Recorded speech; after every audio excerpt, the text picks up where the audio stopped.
Turned down. Hangouts is live and on the air. Welcome to Drone Therapy Season 3, Episode 14. Tonight we're going to discuss the FT Aviator. And joining us is its creator, Mr. Scott, and I hope I should have asked you this before we went live, Parazynski, to join us this evening and talk about it. And with that being said, I'm going to rotate it around and let my crazy bunch of panel members introduce themselves and pass it around till it comes back to me, and then we'll get down to business. Ron Brown. Thank you, Bill. How is everybody tonight? It's going to be a great show tonight. I was on a previous show with Scott, so I know he's a great guest. And, we're excited to hear about the updates on the Aviator since I last spoke with him about 3 or 4 weeks ago. So it looks like we got a good audience coming into the chat already. So I'm sure they're going to have a lot of questions. There's been more video reviews out about the Aviator again since I last talked about it, so we know a little bit more. So on that note, I'm going to pass it to my good friend Nemo. Thanks, Ron. I'm just happy to be here, and I'm honored to be with an astronaut. I'm just going to skip to Mr. Cuppi because I'm ready to get to the chat and find out more about him and ask him some questions. So, John, take it away. Likewise, Nemo, I'm honored to be here with all you guys and Scott. Hopefully we're going to learn a lot about the FT Aviator. I even got my little NASA cup here. I love it.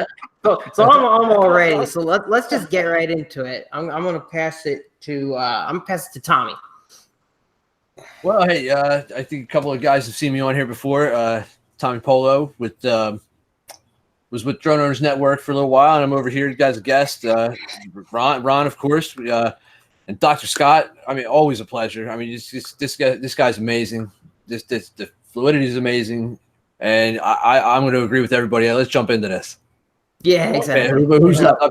I get to pass it to the doctor. All right, let's pass it over. Yeah. Well, basically what I wanted to do really quick was tell everybody in the chat, I'm grateful for all the people here. I know y'all have a lot of questions, but if you don't mind giving us about 10 or 15 minutes to kind of get an overview of the FT Aviator, Scott has agreed to take questions from everybody in the chat. So hang with us, call your friends, get them in here and get them ready to ask questions in a little while. With that being said, I want to introduce Dr. Scott Parazynski, the creator of the FT Aviator. And I want to ask you, sir, what is the FT Aviator? Oh, well, thank you very much for having me on the show. And I'm thrilled to describe our first product, which is the FT Aviator drone flight controller. And it's a novel way, a revolutionary way to move a drone about the sky in a way that makes flight almost a subconscious act. So I've got one here handily right next to me, and I'll show it to the camera. But essentially, it's a fancy joystick that allows us in a single hand to control all 4 of the primary flight control axes of a drone. So that's obviously up, down, left, right, forwards, and backwards. And then with the twist of the stick, the yaw axis. We go up and down just with our index finger or pressing down with our thumb. Oh, I did not know that. And then the other features of the controller that are really slick, we think, and we got a lot of great feedback from our customers. We put all the camera controls in an intuitive way down in the base unit. So you have the tilt axis right here. So you actually pull down to tilt the camera down, as opposed to trying to remember which way on the typical radio you move the rotary to tilt the camera down. A start and stop video and camera controls over here. A rotary dial that allows us to adjust really important camera control functions instead of going multiple layers deep in an app. So a little click of this little wheel, and you can toggle through shutter speed, exposure compensation, many other functions depending on the camera that you happen to be flying. And then at the top of the controller up here, we actually have a situational awareness display that allows us to show where your drone is on the horizon, so the azimuth, and then also its relative yaw. Now, I don't know if this happened to you, but it certainly happened to me. You get, half a mile or more away, you can't really see the orientation of your drone anymore. Maybe even you lose the sight of your drone because of low contrast or whatever. Well, boom, there it is. And this is what I got to do to straighten it out. And I pull it straight back to me instead of hitting the panic button to return to home. Other things worth noting, there's a quarter 20 on the bottom, so you can place it on a tripod if you like. I really love flying it just by hand, and I'll either have my DJI radio, which it's hooked up to through a belt loop, or on a lanyard that we provide with the device. And then I don't have with me, it's a smartphone adapter that sits to the side. And so your smartphone and your video stream would be right here to the left of your FT Aviator if you're a righty. It works just perfectly fine if you're a lefty as well. And it also works great for those who have limited physical mobility. So we have a number of early customers who either because of stroke or movement disorders or amputation have the ability now to fly really precisely with their good arm. And so that's really rewarding to us, is that we can now open up drone flight to those with that might otherwise not have the ability to fly. So in a nutshell, that's it. We have an iOS and an Android app, and it looks very similar to what you're familiar with if you're a DJI pilot. We support the vast majority of the DJI Air Force, everything from the Mavic Air up to the M600. And I tell you, I mean, Tommy will tell you, but I mean, the thing flies like a fighter jet. You feel like you're, I'm dating myself here, but you feel like Luke Skywalker, going in for to shoot down the Death Star. It's just really so intuitive. And what that gives you with your other hand is the ability to then control the camera and get the immersive imagery that you're out there to get. Okay, well, we were discussing before you came in, and you were talking about the DJI equipment series and stuff. So what about the brand new DJI FPV system? Because now they're talking about how they want to, and because they now have the new FPV controller and stuff. We do not have an access to the SDK that I know of that would work with that yet, but we will. We would love to be able to leverage the FT Aviator in an FPV racing kind of an environment. But we're also working on adaptations of this that will allow us to one day work with Pixhawk and other drone manufacturers, so that if you're a DIY pilot, you're a FPV racer, you're going to be able to fly with the Aviator as well. Ooh. Okay, guys, go ahead. Ask him questions. Everybody's like, go ahead. Anybody, go ahead.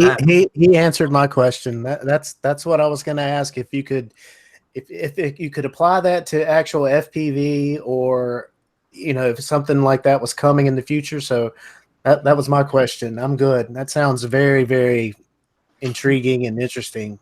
Yeah, that was my question as well. I guess my only thing was more specifically, I was wondering if the hardware in the current iteration of the Aviator, is it really tightly coupled to work with DJI's hardware, or is okay? So it is really tightly coupled. Yeah. So our outputs are integrated with the DJI software developer kit. So we are finally aligned with those drones right now, but really what we're doing is we're outputting digital commands, your intent as a pilot, and we can send that to ultimately any drone in the world. We have to convert those signals depending on what kind of system to communicate with them, but that's not rocket science. Okay. Well, I did notice that when he was discussing it at the very beginning, he said that this was the first product of Fluidity, not the only, but that their intentions are making more. So there's no telling what all could be done. I guess what I'm curious about is there going to be a way, like sometime, because I know a lot of people might be curious, and maybe I'm not familiar enough. The two controller hookup, is there ever going to be a way to either like do that wirelessly or not at all? Yeah, it's a great question, Bill. And we currently don't have a radio built into this unit, and that's because the DJI radio is a lot of really cool stuff, that proprietary light bridge and other things that they built into their radio systems. But they do make it available to us through their SDK to use that as a conduit to get to their drones. One of the things we'd like to do is working with the drone manufacturer to actually integrate that such that you have one handheld unit or one tripod mounted unit. And so that is perhaps 12 months off or thereabouts to get to that point. But it's really tightly integrated system. So one of the things that it's been really fun watching we call it Aviator Nation, but the different solutions that our pilots have come up with. So we have a number of pilots that tend to like to fly in an armchair. So they've got a cool mount on their armrest, and they've got they've taken advantage of the 1/4-20 and it's sitting there. And then they've got a stand in front of them, and they've got their large screen display in front. And they're basically in a fighter jet, except their fighter jet happens to be a drone a half a mile away.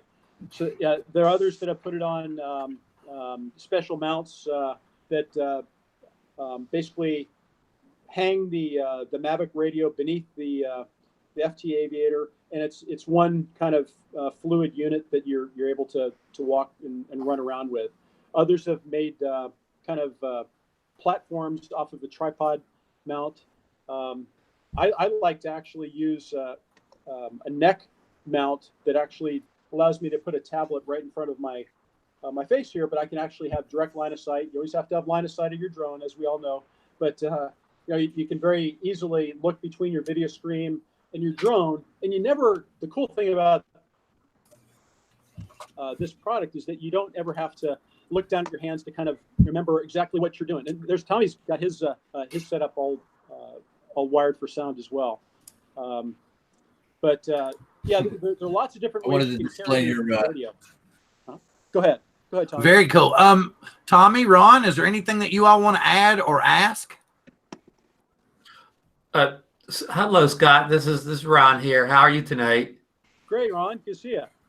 Good to see you. I do have one question. I recently purchased the Mavic 2 Pro in the spring, and I got it with the smart controller bundle. So I didn't get a regular controller with my Mavic 2 Pro, and I know as of this moment it's not compatible with the smart controller.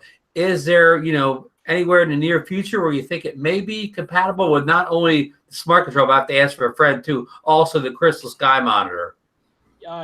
You're right on the money, Ron. So we have our own app, of course, the FT Aviator app, and right now it needs to be running in the foreground to control your drone. So we have not we have not coded the ability to side load it with Crystal Sky, with Epson Vario, with the smart controller.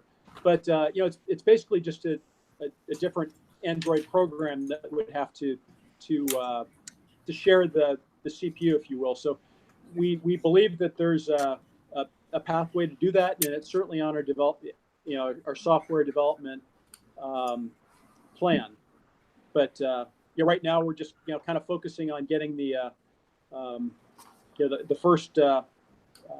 first units out there and working well.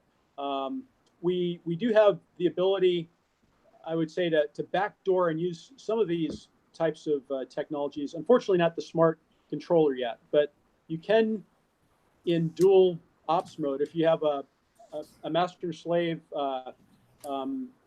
radio system, you can actually have Crystal Sky running for the camera operator and get that. I love the Crystal Sky. It's an amazing piece of technology. So you can have that running in the second seat, and you fly with the FT Aviator on the master radio. Similarly, there's a way to get video to the Epson Vario if you have a BT35 using HDMI out of certain radios. So there are partial solutions for some of these cool technologies, but we haven't coded the full capabilities yet. Sorry, that's kind of a long-winded answer, but no, great answer, Scott. Thank you. And so it gives the people with Crystal Skies and smart controllers hope for the future. Absolutely. Yep.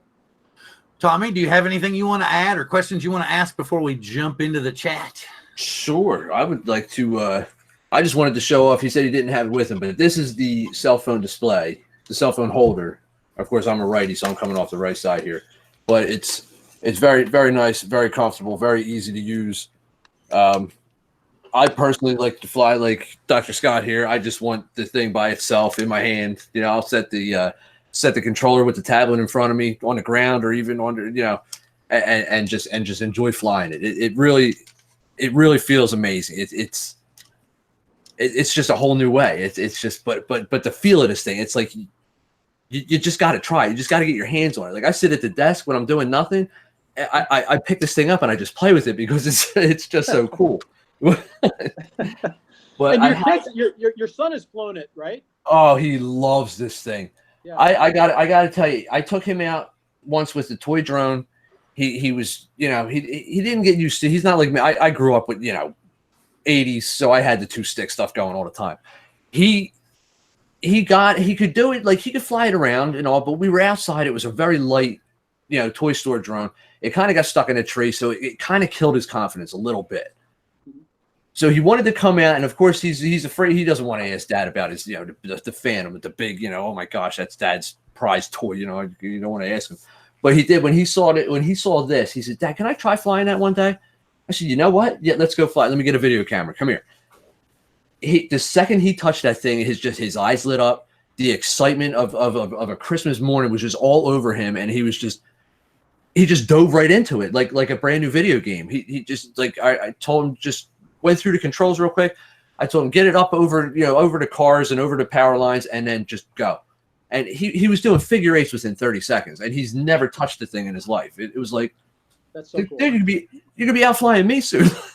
Slow down. But and now every day, Dad, can we go fly? Dad, can we go fly?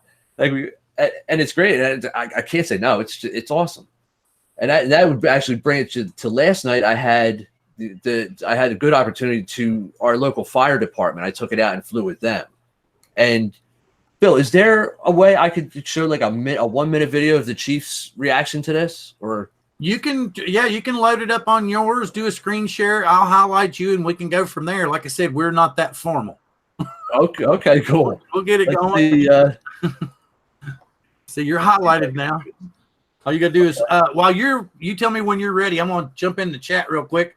Grumpy Vlogger, Parks and Tech, Rick Halber, Build a Drone Reviewer. Give me a second. Micro Studios, David Smith, Ron Brown, Artco Drone Solutions, Perth West RC, RD Drone Reviews, Drone Life RC. Did I say Micro Studios? I'll make sure. Oh, Nemo, the vaping fiend.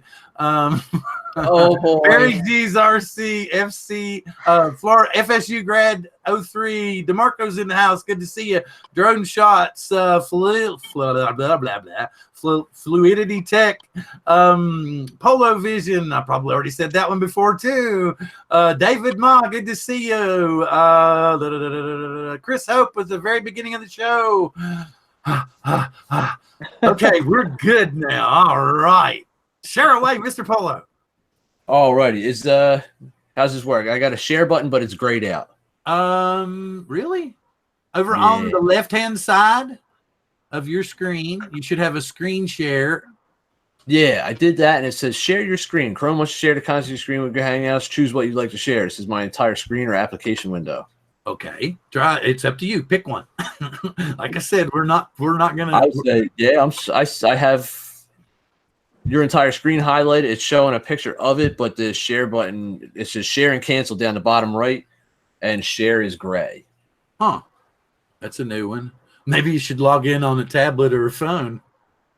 Maybe. Sorry, that was there. I had to go with it. Just gonna take another drink of this coffee here. Yeah, really. Oh, that's fun. Yeah, but anyway. Well, I mean, if we can't do it, then I could get this over to you. Well, no, I think Bill posted something in the chat. Yeah, he posted your video. You linked to YouTube video, so anybody in the chat that wants to look at it after the show's over, the link's in there. Wait a minute, let me. Okay. I have to bring it up on this one. Watch, it's going to come out and be loud or something. While you're doing that, I just wanted to amplify what Tommy's saying. You know, I think these tools are really important for our public safety officers. You know, fire, search and rescue, police. I think, the FT Aviator basically allows someone with a limited amount of training to go fly in a dynamic, unscripted environment and do it really well. And so precisionally. my passion actually is to get drones in every squad car, every fire rig, because you don't have every firehouse doesn't have the time to send the entire department out for drone training. It takes hundreds of hours to master the skills that we've mastered with the twin sticks. But this is kind of a way for everyone to get out there and really fly with precision. So just a little plug there. Oh, it's all good. Let me see. Okay, let me try and see if I'm ready to do this. I'm going to do the Tommy share. Let's see. Let's go. Oh, well, wow. It's trying to do. Curtis Dart said Tommy's got to start the video first and then share it. Well, actually, it's letting me do it. I think maybe what it was where you didn't. Did you actually highlight your entire screen where it had a blue box around it, Tommy? I don't believe so. Yeah, you have to actually click down there where it says entire screen, where it's showing you that. And it was that easy the whole time. So anyway, it's not rocket. That's gonna be the new thing for a shirt. It's not rocket science. Well, then 3, 2, 1. Here we go. All righty. All right, go. Look at that.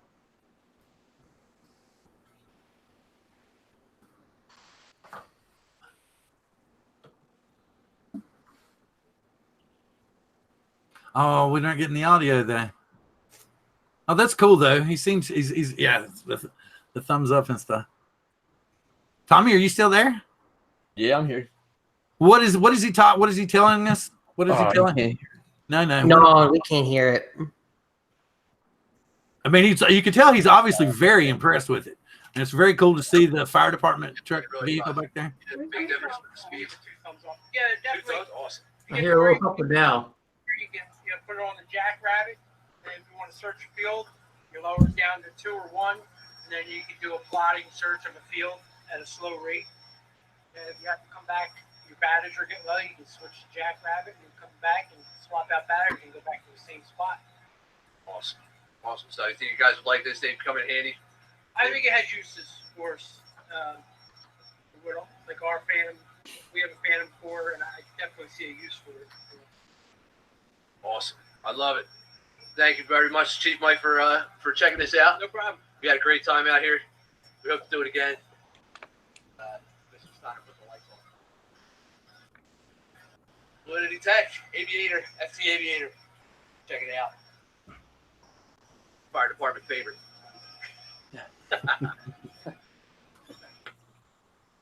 Very cool.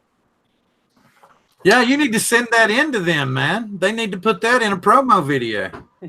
Oh, definitely. Scott, I'll get this over to you. It's all yours. Love it. Yeah, that's. And it'll have better audio. Than seeing those first reactions for sure.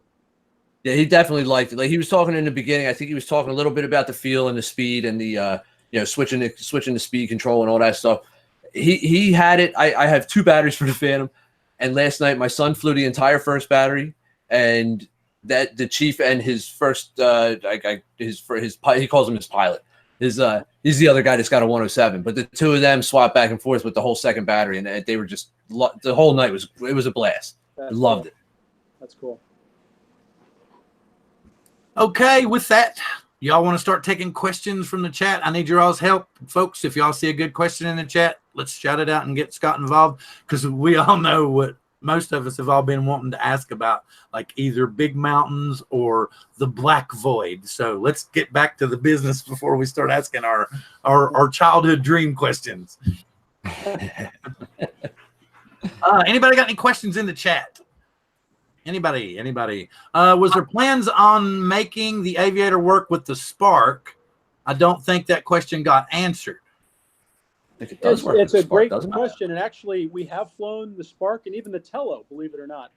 And we do have software that would allow it, but they're because of they're slightly different in the way that they operate. I won't get into the details of that, but we're not ready to release those features yet. But it is possible that we'll make it accessible to the Spark and maybe even one day for Tello. I love the Tello because, for education, if you can get a kid, flying a a drone and then coding for it and flying with an FT Aviator, I think there's some real magic that could happen there.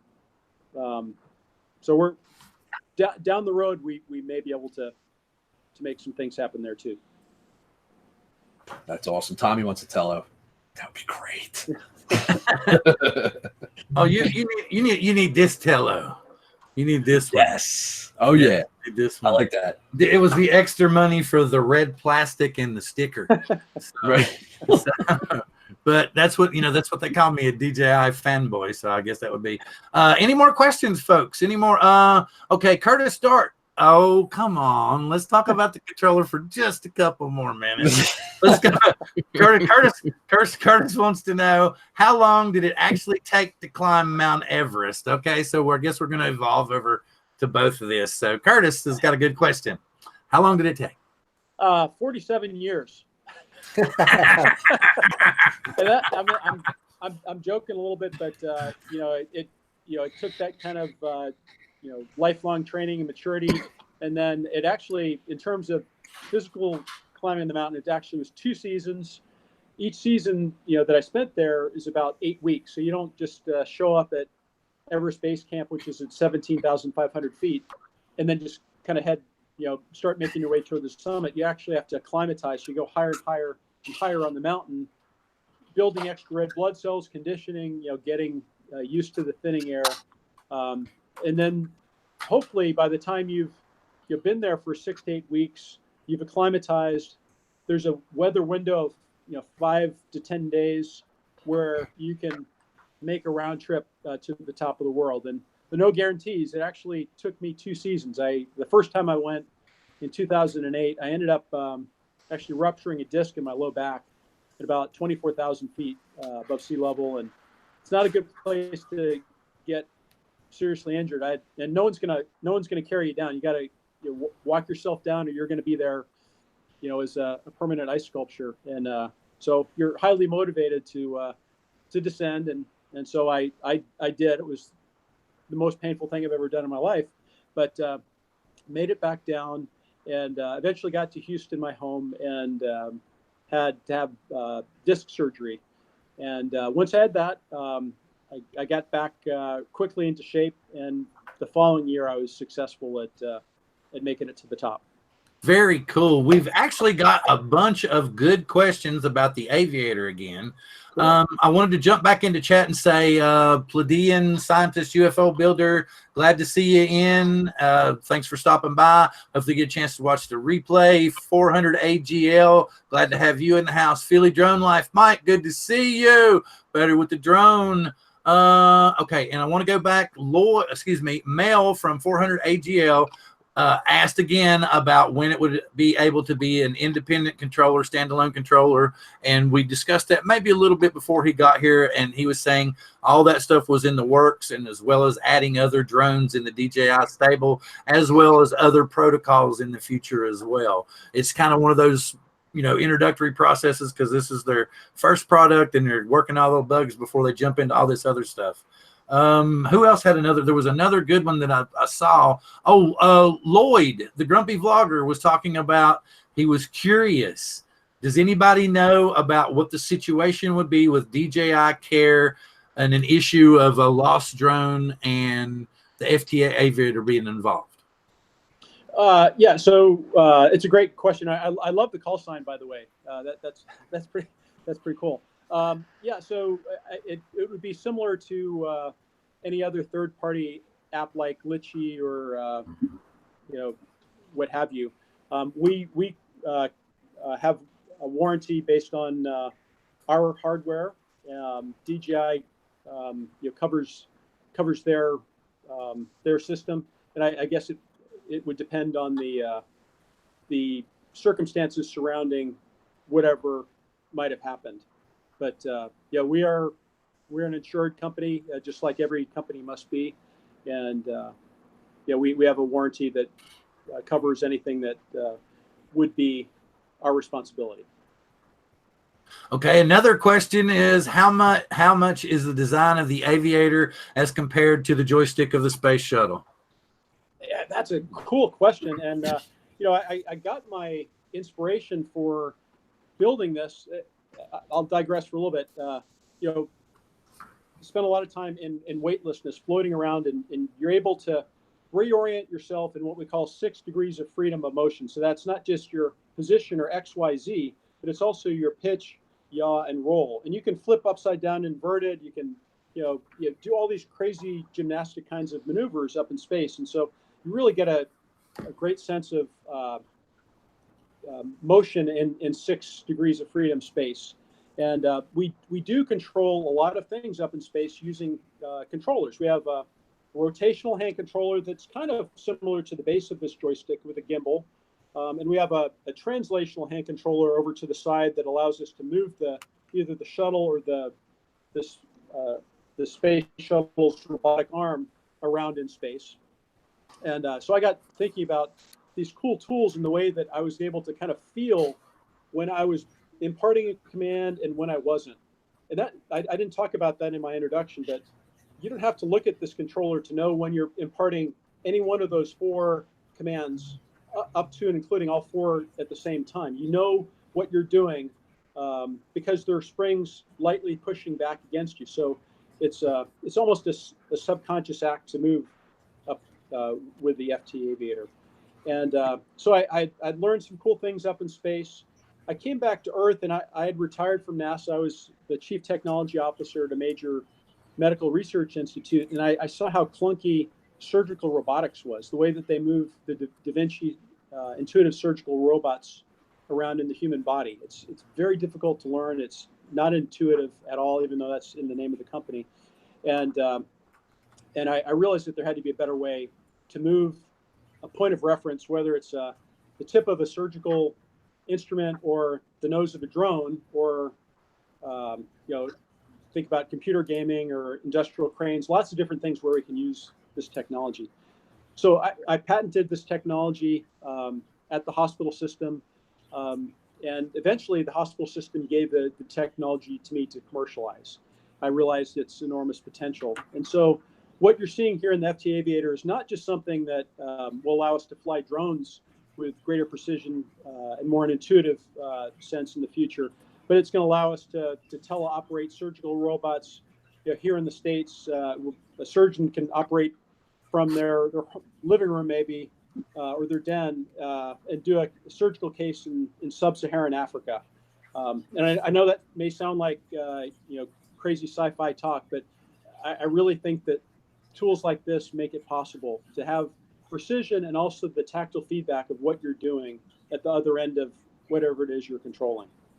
Well, it makes perfect sense to me, because you could get a tiny piece of machinery into one of those back area places a lot easier than you could get a physician, equipment, and all this stuff. And especially if he could run it from there, I mean, you could help save a lot more lives. Even in this country, in remote parts of our United States, in Bismarck, North Dakota. I don't know if anyone's from Bismarck, North Dakota here, but rural places where they may not have a neurosurgeon or a heart surgeon, to be able to teleoperate, instruments is something that is very likely to take place. And I think with tools like this, we can make that happen.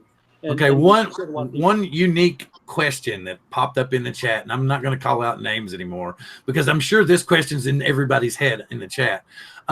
They would like to know how you decide who gets to review the FT Aviator. Hint, hint.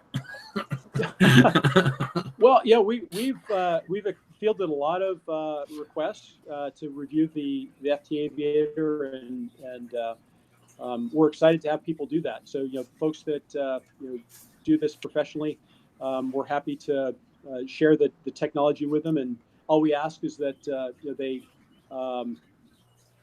give it a fair shake, and that if they have any questions, that they reach out to us. We've always made ourselves widely available. If any questions arise, if you say, for example, you had a tough time pairing the device, give us a call and we'll help you, through that process.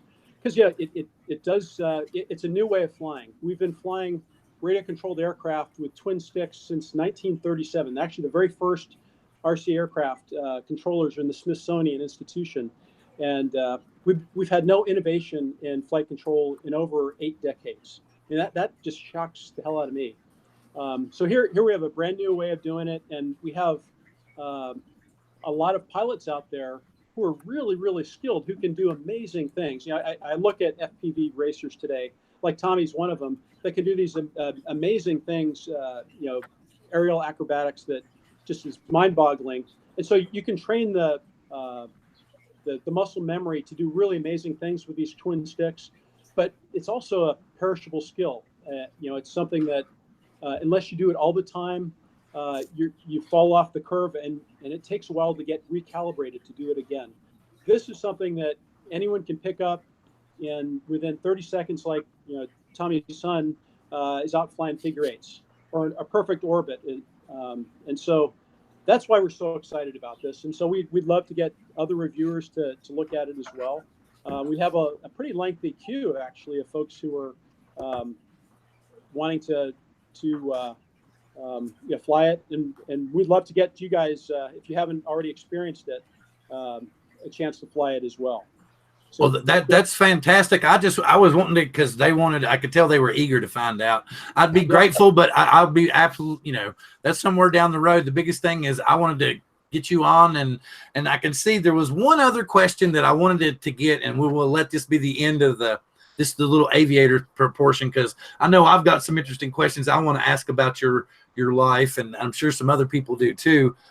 It was, would you tell us how many aviators have been sold? Yeah, we're well over 1,000 at this point. I don't know the offhand right now. Thankfully we're only a couple of weeks left in terms of kind of burning down our backlog. I don't know the stats. We could probably get that for you. But you know, they're selling really, really well, which is exciting. The challenge for us is, you know, there are babies, and you know, we want to make sure, especially as we first roll these things out, that the quality is really exceptional. So the added burden for my team and I, we're a small company, 5 of us currently, and we have contract help as well. But one of my team actually flies every one of the FT Aviators before they get boxed up and sent out. And typically, well, actually always, every controller is flown by at least 2 people. So that's a lot of extra love and care that it needs before we send it off into the wild. So there's a lot of embedded technology in here. It's not a big device, but there's some real cool magic that happens in here, and the tolerances that we've engineered into it are really precise. They're really tight, and we want to make sure that they're perfect when they get in the hands of our customers. Well, I'll be totally honest with you. Until you started explaining it, I had no earthly idea the complete control that was in that stick, especially when you were talking about with the thumb mechanism, because I had no clue about that, which is, I think it's awesome. And with that being said, I'm very grateful for that, and I can see some questions already popping up, and I really saw one that was unique, and I want to call out his name, Curtis Dart. That was really cool. He said, "Come on, Scott, we want to know what's in Area 51. Tell us, and let's save lives tonight." I'm sorry, I could tell you, but I have to kill you, and I don't know where everybody is on this call, so I'm just gonna pass on that. Okay, my first question that I wanted to ask to kick off the other portion was, okay, you climbed Everest, you summited Everest. Did you ever consider K2? I did, but you know, by the, you know, you have to kind of phase things through your life, and you know, the big lifelong goal that I'd had is to climb Mount Everest. I took this really cool picture flying over Mount Everest on my first trip up into space. I sent a mental note that I would really love to set my own boot prints down there one day, and so that became kind of a lifelong goal, and it took me about 15 years to finally realize it. But I'm also a family man. I have 2 amazing kids, and I have a wonderful wife, and so the thought now of me going and assuming that kind of a risk is something that that day has passed. I think if I were young and single, I would probably give it a go, but not at this point. And All I think right, my shareholders gentlemen. would be upset with me if I took that risk now too. So Yeah. Anybody questions? I just wanted to add real quick that just to touch on what Scott was saying about with the support. I can tell you firsthand, the support for this device is amazing. If you have a question, an issue, anything, even if you have an idea of something that, hey, look, what if they want to hear it, and they take action on it. I've like just little tiny things I know that I've mentioned, and all of a sudden in an update, it's like, oh wow, look at that. That was okay. That's cool. But I mean, it's the focus on getting a good product out into people's hands is for a small company, it's exceptional, and you really deserve a round of applause for it, because there's not companies that go through the quality checks that you do, and it's thank you very much for saying that, Tommy. You know, we do pride ourselves in our customer service. It is just the 5 of us right now. We ultimately will be able to kind of outsource a little bit of it, but you know, we're taking all the first several weeks of calls, or it's actually an email system that allows us to interact with our customers. But we take it really seriously, and you know, if people have good ideas for app updates, we can push those out, you know, within a week or two, and we're very responsive. We can't do it all at once. We don't have infinitely deep pockets, but we're trying to be really responsive to our community and our customers. So, but thank you for saying that. Okay, something else I wanted to jump back in here. Curtis Dart literally just got his FT Aviator today and hasn't opened the box yet, so he just sat down with it. So wanted to holler that one out real quick. A couple of quick questions came in from Bill, the drone reviewer. Is it noisier during liftoff or re-entry? And the other one is, what field of medicine do you specialize in? Well, those are great questions, Bill. Yeah, so currently I don't specialize in any form of medicine other than kind of medical innovation and trying to, through my innovations, impact lives. And so I have, in addition to the FT Aviator, I have some other technologies that we're commercializing. Some of them have some medical impact, but I trained as an emergency physician. And so I did a lot of trauma medicine, and it kind of, the really exciting stuff. When people were in their greatest need, I was really excited to be there to help them. So that was a really rewarding time in my life, mostly before I became a NASA astronaut. But I haven't practiced in a few years now. Okay. In terms of the launch, though, the most dynamic, thrilling thing you can possibly imagine, even cooler than flying an FPV racer through the hairiest race course, which is super cool too. But the adrenaline that I'm sure you feel doing that, you've got this, I don't know, it's just unbridled sense of acceleration and power. It's like the steepest roller coaster you've ever been on in your entire life, except it lasts for 8.5 minutes. You go from 0 miles an hour on your back to 17,500 miles an hour. And you're feeling 3 Gs squeezing you back in your seat. And there is a rumbling roar behind you, especially in the first stage when those white solid rocket motors were on the shuttle. And it's just eye-watering. You have, this huge grin on your face. You can't believe that you're physically on something that could, accelerate that fast for that long. It's awesome. Wow. The society accepted modern day Evel Knievel.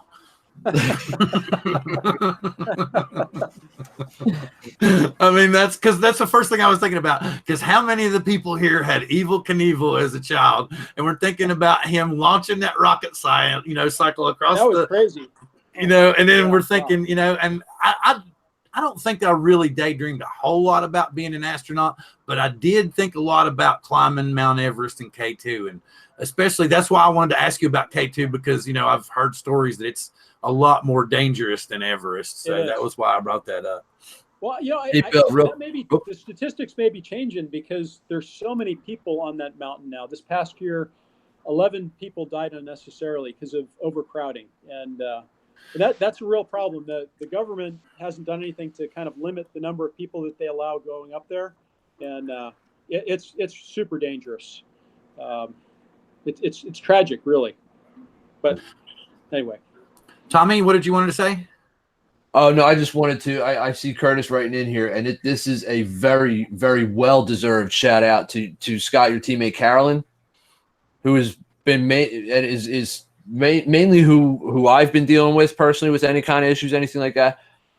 she is awesome. Curtis is writing in here is probably being modest. Yeah, she's amazing with the support and the customer service and everything. She's definitely she's a rock star. Shout. Well, since we're doing that right now, I wanted to give a quick shout out to Curtis Dart himself, who has basically hooked all of us up. Every drone show that you've seen Scott on, he's been hooked up by Curtis Dart, probably to get them, in touch with each other. Because I even had my people look at me going, "Bill, how'd you swing an Astronaut?" And I was like, "It's a friend of mine, man. It's not me." So anyway, with that, anybody, come on, let's just keep this rolling. I got more questions if you want me to ask. I'm just sitting here, and my mind is kind of blown. I'm thinking about this with an FPV drone, and I'm just like, wow, I can't even. I'd be all over that. I'd love to try that out with something like like a freestyle quad. I mean, but I thought you had questions about space or mountains too. Oh yeah. I'm wondering how hard was the training to become an astronaut? How difficult was that? Well, first off, we want to get you some gear for FPV, and we're gonna work on that. We're gonna need to modify our base architecture a little bit to make it customizable for the drone racer. So we're going to need to reach out to some expert drone racing folks to make that happen. But we're really excited to support that community in the future. In terms of training to become an astronaut, it's I have to say it's just a lot of fun. One of the things I loved about it is the fact that you have to become a generalist. You have to know a little bit about a lot of different things, and I have a good sense of curiosity about the world, and so as a physician, I got to learn a lot about meteorology and planetary geology and astrophysics and chemical engineering and combustion physics and all these different things that we touched upon in the space program. And so for someone like me who likes to learn about a lot of different things, it was a dream come true. And the people that we got to work with too, it wasn't just the crewmates that I had, but it was the flight instructors, the flight controllers, the flight directors, the engineers and scientists and technicians. I mean, everyone that we worked with had a sense of purpose, a mission, and that was really rewarding. Everyone was contributing to something that we felt was, really important and larger than life. And so I've been really fortunate to work with similarly minded people my entire life. And you mentioned Carolyn just now, and I have other people on my team, Keith and George, Elizabeth, and a great board of directors and advisors. That we all have this great sense of mission that we want to revolutionize flight control, and then do the other things that I mentioned. And everyone just is so self-starting, supporting of the team, hardworking. This isn't easy. Starting a company from a paper napkin idea and getting a really complex piece of gear into the hands of, lots of people in a very complex, unforgiving environment. It's really challenging.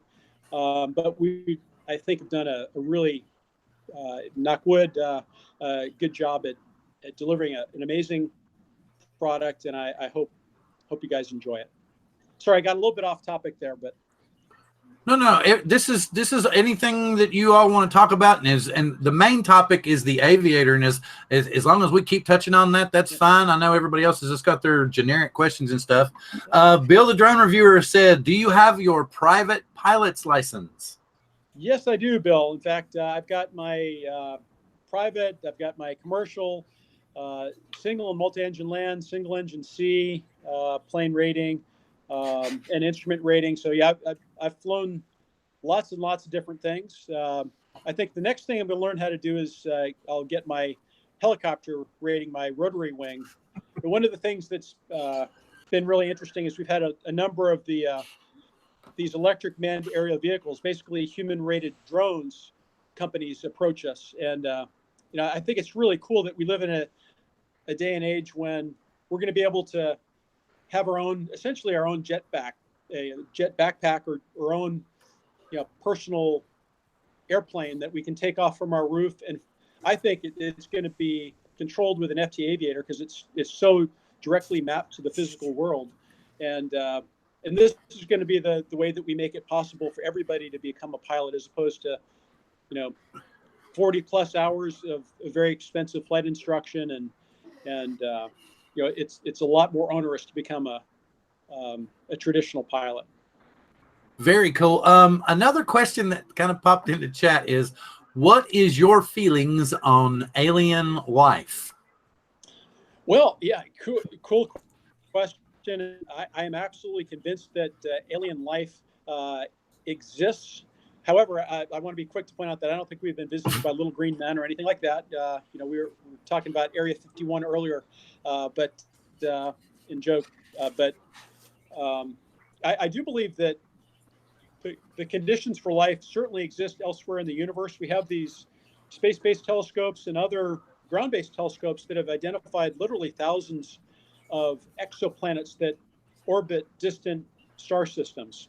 And we've also established through spectroscopy and other things that the chemical makeup and the distance from the parent star mean that there are probably places that could even harbor life, not too dissimilar to what we have here on Earth. And in fact, when we look even in our own solar system, some of the moons of Saturn and Jupiter have ice-encrusted moons that have geothermal energy beneath them. So they're oceans. These are water, ice-crusted planets with oceans underneath. So maybe the Loch Ness monster lives there, or maybe it's single cellular life forms. So if you just think about the statistics of it all, the conditions for life absolutely have to exist elsewhere in our universe. I think it's maybe even a little arrogant for us to think that we're the only intelligent life out there, and God knows we aren't always all that intelligent. So we have another aviator question. Curtis Dart asks, what is the CP load using the FT Aviator app, and is there a preferred phone or tablet to use with it? Awesome question. I'm sorry, that was a little broken. What was the load on the CPU while using the FT Aviator app, and is there a preferred phone or tablet? I can answer the second question. I would have to get back to you on the first. It's not a CPU hog. I can tell you that, but I don't want to misspeak. But we are compatible with all the latest Samsung and iOS, Android and iOS phones, as well as tablets. We don't have all the fine tuning of scaling for Android and iOS tablets yet. You may have a little bit of a black bar on one side or the other, but it will extend to the full real estate of whatever tablet you're flying. So long story short, it will cover the vast majority of the phones that are currently in use. And I think we're iPhone 6 and above, and Android. I'd have to look at the specs, but 9 and above, I think, is where we are. Okay, another something that was coming in that they wanted to ask, did you pilot the space shuttle, and if so, what was it like? There's a strong union in the space program, and the military test pilots actually flew the shuttle from the 2 front seats. But I flew a lot of things. I flew the robotic arm. I was the flight engineer for the shuttle on launch on a couple of my flights, and assisted in rendezvous and docking with space stations on the shuttle during my 5 flights. And then we would fly quite often the T-38 aircraft that NASA owns and operates. It's a 2-seater jet aircraft. So we've had a lot of different flight experiences while I was an astronaut, but they never let me touch the stick during landing on the shuttle. That was the commander's job. Okay, another question coming in from Idaho Quadcopter. He said on STS-120, I believe you performed 4 spacewalks. How physically demanding was that? Yeah, it's really physically demanding to be out in your own personal spaceship. It's the white suits that you've seen us out there in. It's 13 layers of material, really thick. It's got to be obviously airtight or oxygen tight. You're out in the vacuum of space. It can be very, very cold in the shadow of the Earth, 200 degrees below zero, and when you're in direct sunlight, it can be 300 degrees above zero. So a 500-degree temperature shift in one single orbit of the Earth. So they're well insulated. They're covered in Kevlar. You'd hate to get hit by space debris, so the Kevlar coating would hopefully protect you from any kind of penetration. I'm not sure it would work, but that's the theory at least.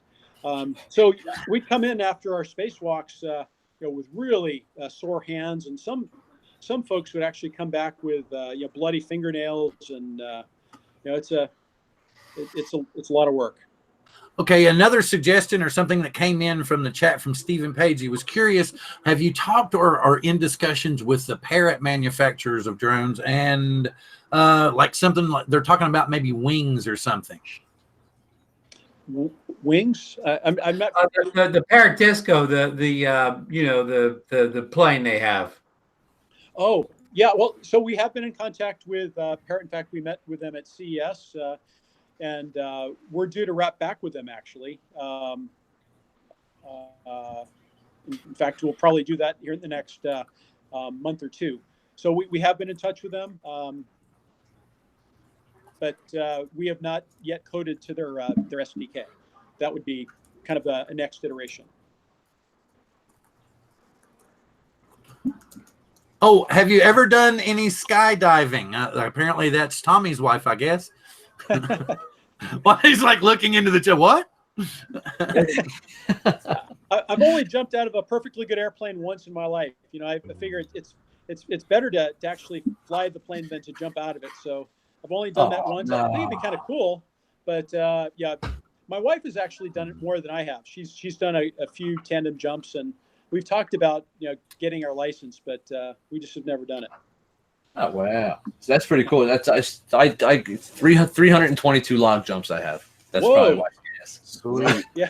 Very cool. I want to jump back into chat real quick and say hello, Brian from True Drone Reviews. Glad to have you in the house. And Mrs. Polo, as always, you're more than welcome to ask any questions, and we'll do our best to get them into the chat.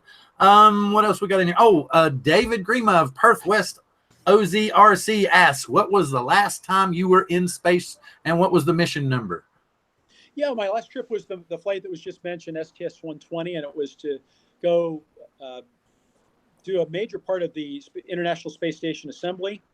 It was to install a new interconnecting module called Harmony to the International Space Station, and then relocate a large solar array truss on the outside of the space station. And it turned into an epic mission. We ended up having to do an emergency, unplanned, unscripted spacewalk to repair a live solar panel. Solar panels are never meant to be touched up in space. They're generating electricity even in orbital night behind the Earth's shadow, and unfortunately we had no other choice. We had to develop some really audacious procedures to first off get a spacewalking astronaut out to the tip of the space station, further than we'd ever gone before, and then using tools and supplies that we had aboard the ISS, build some repairs that we could actually span across the gap of a tear in our solar panel. And it was epic. It was you can probably pull up some video from it and share those if you'd like. But I was face to face with this beautiful gold solar panel, but if I had any direct contact with it, it could electrocute me or cause the oxygen in my spacesuit to explode, which is not a good thing. And so we had to have special procedures and tools such that I could stay out of harm's way, but I still needed to get up close and personal to cut out a piece of guide wire that had freight and rip this solar panel apart and then kind of stitch it back together. And I love thinking back on that time, because it was, an army of NASA people on the ground, just brilliant people, thinking about this crazy thing that had happened up in space. How are we going to fix this thing? And they worked around the clock for 72 hours, and they were able to come up with a solution. And I just am in awe of that kind of can-do attitude. We even in Fluidity, we've had some bugs that we didn't anticipate. We've tried to identify all the corner cases that we possibly could. We've coded around those things, but our friend Bill, the drone reviewer, had an incident on Saturday, and we worked for the last 3 or 4 days with our team, with Bill, who's just an incredible gentleman, and he's obviously an engineer and a really astute problem solver. But he, working with our team, was able to download some of the data, the DAT file and a TXT file from our Aviator. We're able to kind of piece all this together and kind of figure out what happened.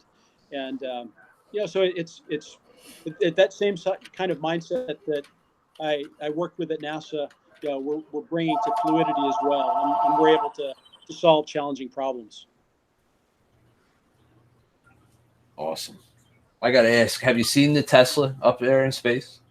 Yeah, well, wasn't that cool? I mean, when Elon, only Elon Musk could do that, right? But right. When he sent that up there, I thought, this is the most. If some alien life form saw this cruising through space someday, what would they think about planet Earth? I don't know what they would think. Right. They take it back and sell it for mint cherry money, man. Look what I got, man. Must be all the overcompensating male species down there. Yeah, really. Yeah, that's what it is. Yes, exactly. Just throw this out into space. What is it with these people? I wanted to jump back into chat real quick. I see Steve Carpenter came in. Yes, Steve, I saw you. But you know how it is. Sometimes we all get long-winded here, so I can't jump in the chat and holler at everybody like I try to often. Is there any more good questions, guys? Scroll back if you can. Did we miss something? JD's Flying Canuck, hopefully didn't miss you somewhere in the chat. Chris Hope had to go in for the evening. Thanks, Chris, for coming in and watching. Just to let you know, Scott, the reason I do this is because a lot of people will come on YouTube and they're all about views and counts and everything. And I just love flying drones. And after I've had a stressful day or something, or a bad day, flying drone for 15 minutes and seeing what it shows me kind of lets me ease through all that. And that's why we call this shit. That's what we call this drone therapy, because it helps us get through the day. And we really like the positive side of it. And that's what we really want to push on it. And we really want to make sure that everybody understands that we can all fly together and get along. Or at least I think so. Good deal. Anybody. Come on, let's keep going. I saw one. When was the last time you were on a mission? Did we get that one? Yes, it was STS-120. Okay. 2007 was my last flight. Yeah. Okay. 400 AGL is saying, at Fluidity Tech, I sent you an email, sir. So I guess he's okay. Now, Idaho Quadcopter Scott on STS-86, did you actually get to board the Mir space station? I sure did. Yeah, it was incredible to get a chance to squeeze through the hatch and go onto the really aging Russian space station. It only had about 2 or 3 years left in its life after we undocked, and they had a bunch of problems before we got there. They had a resupply ship called Progress that had banged into it, and they lost one of the modules. So they'd had a fire up there. They were on kind of rolling brownouts. The power system was really in disarray. The life support system was on its last leg. So I was actually supposed to live up there for about 4.5 months, but when I got into my training, they figured out that I was too tall to safely fit in the Soyuz capsule in an emergency. So I ended up just going on a shuttle flight to the station. And I was really happy that it happened that way, because it was really dark and dank, and it didn't smell the greatest. but it was an amazing engineering marvel. The fact that they were able to keep it up in space, I think, for about 15 years, and they didn't have access to all the technology that we have. They had to, cobble together. They would tear apart this broken piece of hardware over here, strip the wires, and put it in and fix this other thing over here. And they became really skillful at making do with what they had. Really cool. Forgive me, but I would think, they'd be like, we don't have anything else here. Let's live a little bit longer. So it's kind of improv really comes out that day. So You're motivated. You're really okay. Another question from the chat. Bill, the drone reviewer, asked, where is the FT Aviator produced? Great question. Yes. So we have currently our injection molded plastic is coming from China. Ultimately, we're going to be shooting that here in North America. But the final assembly and all the circuit boards and all the coding takes place here in the United States. And in fact, I'm in Corinth, Mississippi right now. I'm not at home. I'm in a hotel in Mississippi, about a mile away from our contract manufacturing facility. And typically we're at the plant until like 10 or 11 o'clock at night, flying drones, and it's a lot of fun, but they're really long days. So you guys got me off the hook. A couple of my other teammates are still at the factory, I think, flying, so we can get our product out. Well, you'll have to forgive me for my occasional phone ringing. We have we run an adult family home, and they call every night when they're confirming the rides. So my wife's actually giving me the night off and taking care of that. So that's what my little freedom for the evening. I wanted to bring that up too. Artco Drone Solutions has got to take off, and he's got to rest because I think he's got to work tomorrow. Thank you, Art, for coming in. And I can see Kenny from Cardoso Media. He has come in, and we're glad to have you, Kenny. Do you have any questions for our guest this evening, the creator, inventor, astronaut, mountain climber, Mr. Scott Parazinski? Please throw some more questions into the chat, folks. Anything you want to talk about now? Somebody said something about he had already mentioned about how the smell of the space station was unique. We kind of got that one. There's some. I see Mel is asking, is Fluidity Tech somewhere in Mississippi? So we're assembling our FT Aviators in Corinth, Mississippi. The company is actually based in Houston, Texas. That's where my team live. Actually, Carolyn, who we were talking about earlier, she lives up in Dallas. And then we have several engineering folks out in California. And we're really thrilled to be working with the team at Spark Aerial, based in San Diego. They're amazing, not only drone pilots and cinematographers, but also software developers. So they've done some amazing work with our app development, and we want to give them a lot of credit. And then we also have worked with some contract engineers in Los Angeles, Motivo Engineering.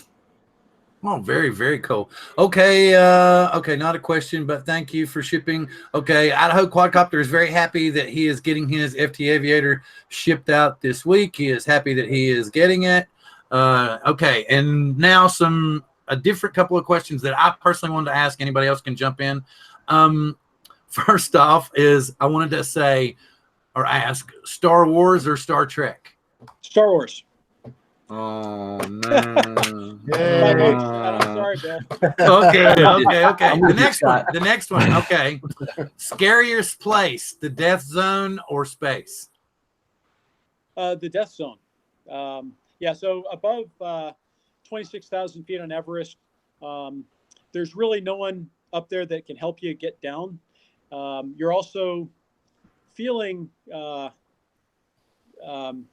threat of the environment at all times. When you're inside the space shuttle or space station, you're wearing a shirt like this, you're floating around, you don't feel the imminent life threat that's about you, even though there's the vacuum of space on the other side of a thin, aluminum shell of your module. But, when you're outside of a spacewalk, that's a little bit spookier, of course. But, when you're on your way to the summit on Mount Everest, you realize all the the folks that didn't make it a round trip, and so it's pretty intense when you set out on that voyage.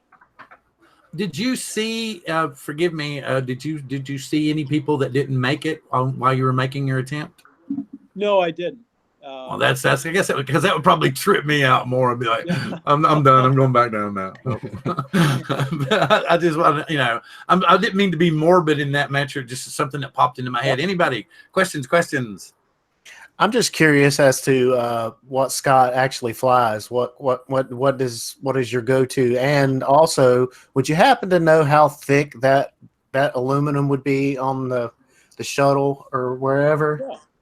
Yeah. So the shuttle's it's kind of a unusual structure, and it's got all sorts of different thermal barriers and reinforcement. But like a module on the ISS would be less than a 1/4 inch thick, if memory serves. So not a whole lot. And if you've got something traveling at 25,000 miles an hour and it accidentally hits a module, that could be a bad day.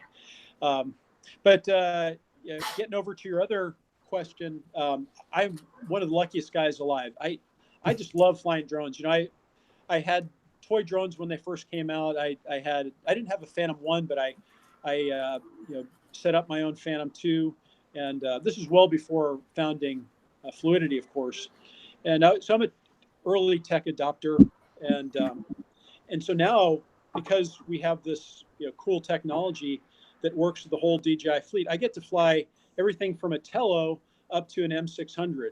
And I think one of the coolest things I've gotten to do is fly Matrice 600 around the waterways of San Diego like a screaming fighter jet. I mean, the thing is so nimble with the FT Aviator. I mean, we have a rotary dial, and you can set it into sort of tripod mode or turtle mode, or you can put it up at rabbit mode or setting 5 and let the throttles go full out. And when you're going full stick deflection on setting 5, you can scream around the sky and do these amazing almost aerobatic maneuvers. And so seeing something move that quickly and that nimble is really a fun thing to do. But I guess my favorite DJI drone would be one of the Inspire drones. I really love the way that system works overall. Do you do any FPV, or have you messed with that at all?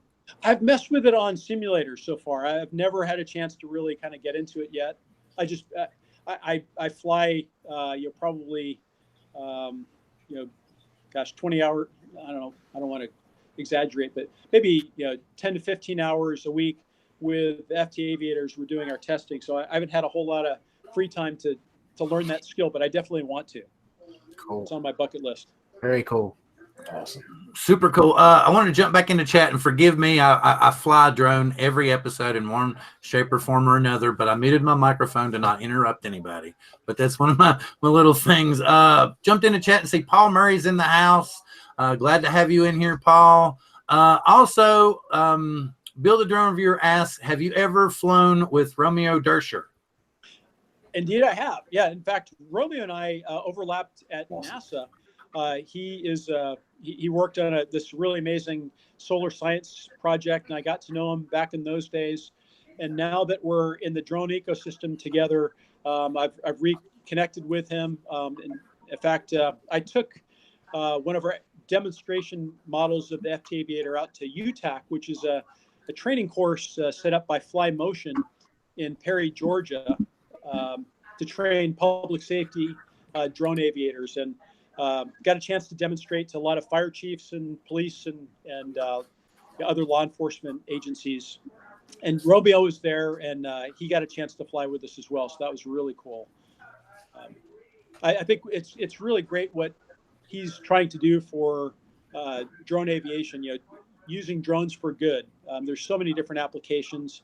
And if we can make the flight experience more intuitive, more precise, as we can with the Aviator, I think we can open up the doors for a lot more people to take advantage of it. One of the things that I talk to a lot of people about drones, as I'm sure you guys do too.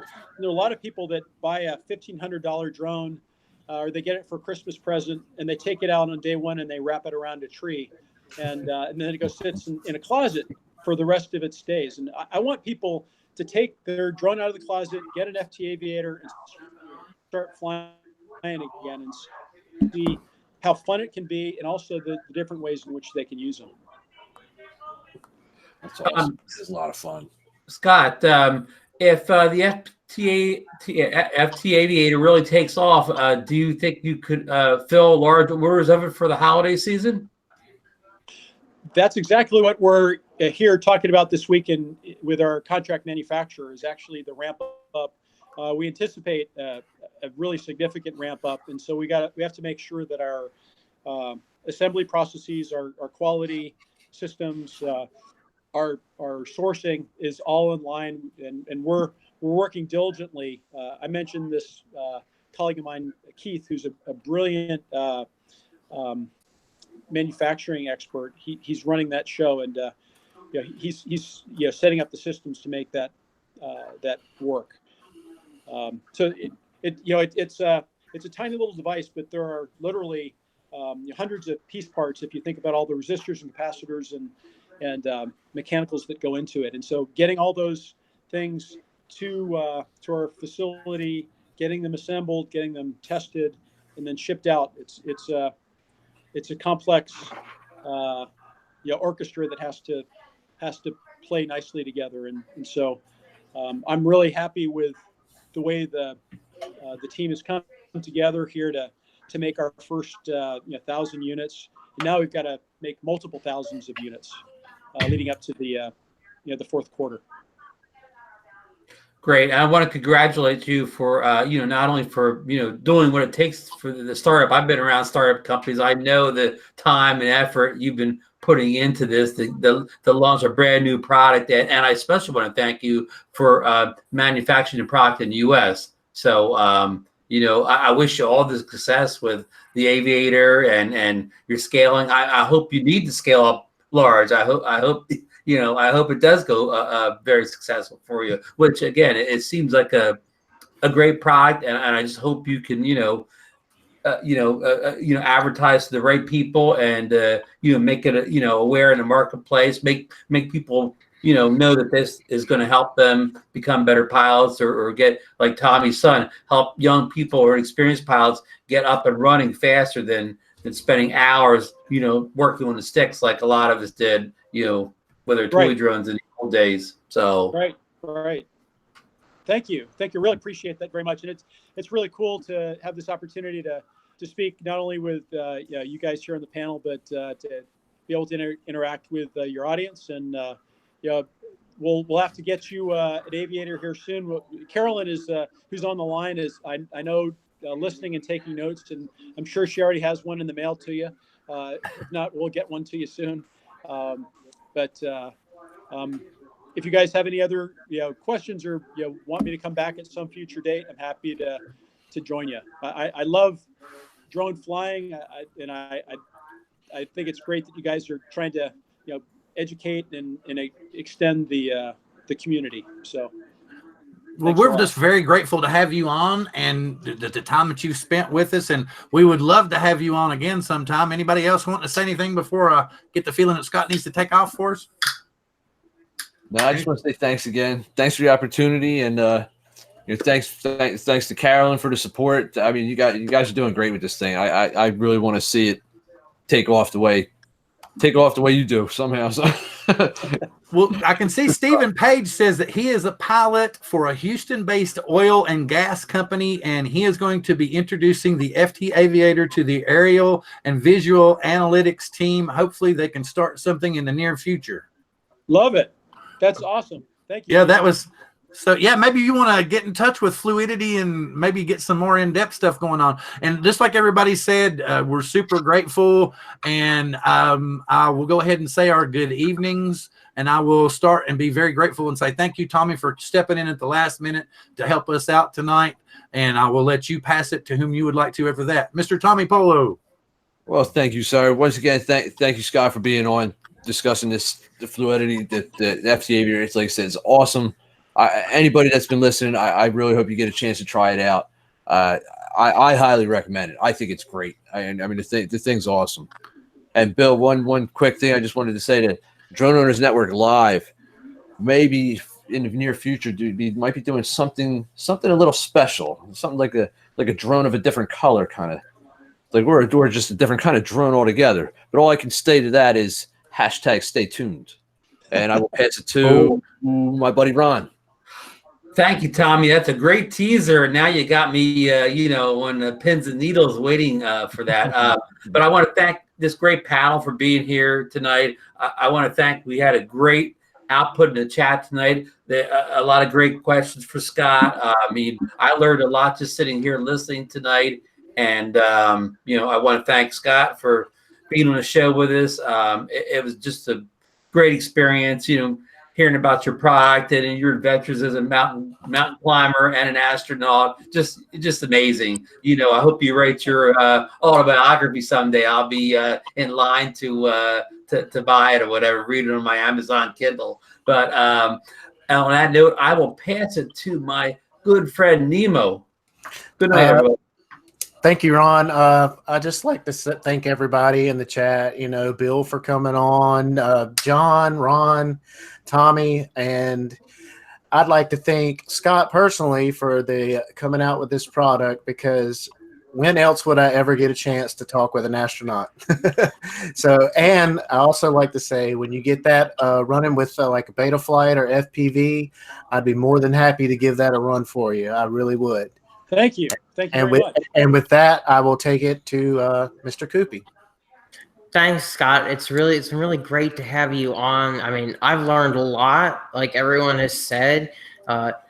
Definitely an awesome little product that you have there, and I will be following it, especially for things that Nemo just mentioned.